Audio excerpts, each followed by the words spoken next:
So last week you saw us move into a temporary residence at Frankie and Richies. This is a property we're going to be working on over the next few weeks. We showed you around the house and talked about the work that we needed to complete. So now, after waiting a whole week for the materials to arrive, we eventually are able to get started on some work. And we start in the kitchen and dining area.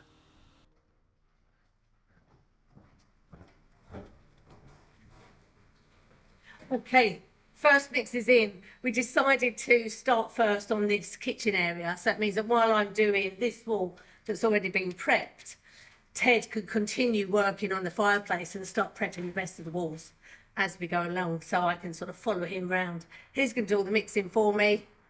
Let's get going.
This hole, there was a hole here, it was a round hole, and somebody said, oh, is that for ventilation or something?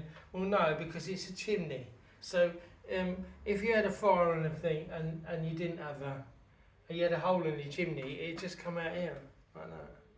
It just it probably wouldn't actually, because a lot of this, when you do this, it goes straight up the chimney. I don't know if you can see that, but if I do that, a lot of it goes straight up the chimney, which is really nice when you're working on it. However, I think normally we've got a hole in our wooden, and it was for a cuisinaire that was sitting by the fire, and the pipe from the cuisinaire would go into the chimney and straight up. So I don't know whether that's what that was, and whether there was something in front of this that went into there and straight up. Because this fire's got a flue, it's got a back flue there that goes straight up that I can see here, the pipe. Whether the pipe's connected, I don't know, to anything above. But the lads don't want the hole, so we've got to fill the hole. So the idea is that I'm going to take out the little pieces here, and then Lisa will infill, because apparently we've got some of these bricks. Forgive the dogs. They're enjoying their new home. They're barking at every single thing that goes past the gate, irrespective of whether it's a car, a person, a dog, anything. They'll just bark at it. Anyway, back to this. So we've got to take out the little stones, the little tiny pieces of stone, and then leave that so that she can infill. Apparently they've got some of these, but I've yet to discover where they are. So we'll do that. But in the meantime, one has got to clear up this area.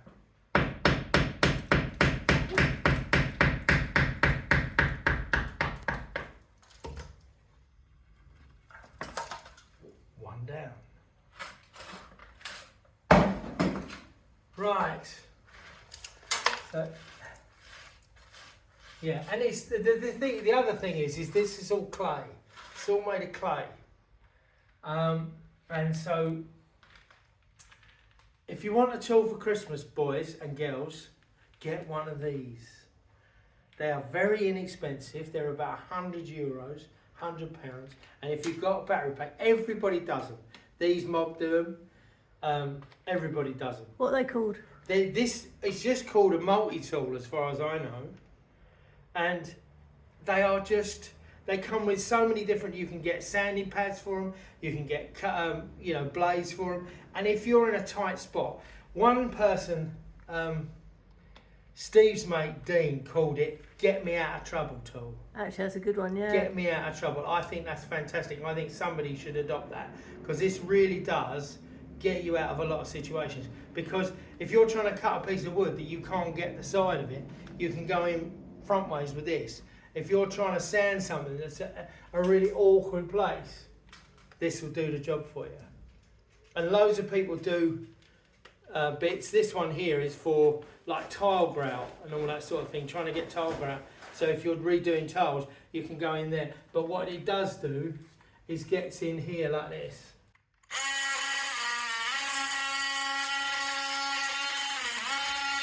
Takes that out beautiful. Really, really good. There's me doing it with this, because I thought, oh, well, it's only clay. And then I thought, hang on a minute, I know what I've got.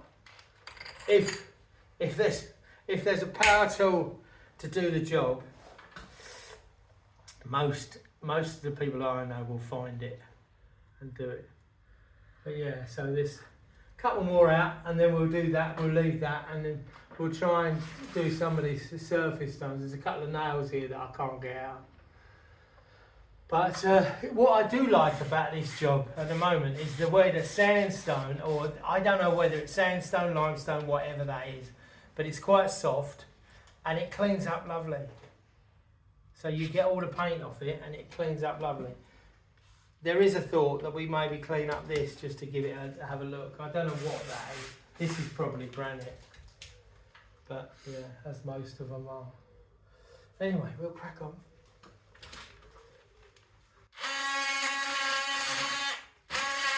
Okay, so we're here at the fireplace at the moment, and whilst I've been doing all the mortaring of the room, Ted's been doing the mixing, but he's also been going around prepping the other areas for me. Ted's cleaned up all the stone here and taken some stone out, and we've brought some fire bricks that we had back home. So I'm going to replace these fire bricks here and build it back up so that it's a nice flat fireplace again. We're then going to point it like we have been the rest of the room. However, we're going to use a bit of a different technique. Now, loads of people ask me when I'm pointing the walls, why don't I use a mortar bag or a mortar gun where you could actually push the mortar out into the gaps. Now, the reason why we don't do that is because with the walls, these stone walls, they have to breathe. And I've said this time and time again, it's why we use lime and sand, show and sab, because it allows the walls to breathe. Now, I've got two different types of sand here. This one is a builder's sand. It's a 0 to 4 millimetre grain, which means it's a harsher grain. I have another sand here, which is just a 0 to 2, and it's a much finer sand, compacted sand. Now, the reason why I don't use a mortar gun is because I use the builder's sand, the 0 to 4 millimetres on the walls. This is because the grain's thicker, bigger. You wouldn't really see it by the eye, but it is bigger. It's got bits of stone in it, and that means that when it's in the walls, it really allows the air to get inside and breathe. Whereas if we use the more compacted and finer sand, it would be extremely compacted, and it gives a much, I think, nicer, smoother finish, but it doesn't do the job as well. However, on the fireplace, because we have some very small gaps, I'm going to use the finer sand. We don't really need the coarse sand because it's only one layer of stone bricks. It's a bit of a mixture on this fireplace. And then you've got the gap, the air gap behind it anyway. So the circulation of air will be there. So we can use the finer sand, and it means that I can then use, and I don't use a mortar gun. I do have one at home actually that Steve Baines gave me, loaned me. I have got to give you it back, I know, but we didn't bring it with us. But I always have in my tote bag piping bags, because these are also really good for grout. If you've got thick tiles on floors, walls, and you want to get the grout in there, piping bags are really good. So I've got these piping bags for my tote bag. So I'm going to actually try and pipe it into the gaps, because we've got some really small gaps here. So yeah, it's onto the fireplace. And I think this fireplace is going to look absolutely brilliant once we're finished. So let's get on and start piping. Lesson for this morning over. Is my mix ready, baby?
the week over at Frankie and Richies, and I think we've got on really well. You know, we had to wait for the materials, as you noticed, and then we cracked on. So all the walls in here are all pointed and all brushed back and looking really lovely. We've done this top of the fireplace that they wanted repairing, and Lisa cleaned up all the stones, then she repaired it, pointed everything, then I brushed it all back, and I think it come up a treat. I think it come up lovely. I don't think you'd ever know that there was a hole there in the beginning. No. It looks like it's always been like that, so Yeah. I'm really pleased with it. Yeah, it's good. The other thing is, you saw last week that Ted's taking all the stonework out of the fireplace, all these bricks, all the these fire bricks and everything. which is what the lads wanted. However, when Ted took them all out, you've got these huge pieces of concrete either side that are just look horrible. They're awful. So I do have an idea. Now, hang on a minute. Oh, what? Well, you've got to realise we are employed and this is not your house. I know. It is very difficult to remember that, actually, when you're working on a pit, isn't it? Well, I think throughout the process we've constantly gone, if it were me, I think we should, and then you go, no, it's not my house. It's the lad's house and they do what they want to do and, you know, whatever. But Yeah. tell us your idea. Well, here's a wall to walls. However, I do have an idea, and I will we're put gonna it to put the it to them. boys. Yeah. That I was thinking, what would be nice? It's something we've never done, so it'd be something new for us. It's for us to try and make a former here of these pieces, and if you had a former the other side, and then fill it, and then it would just make this look like it was a double, double thickness of a mantle. What do you think?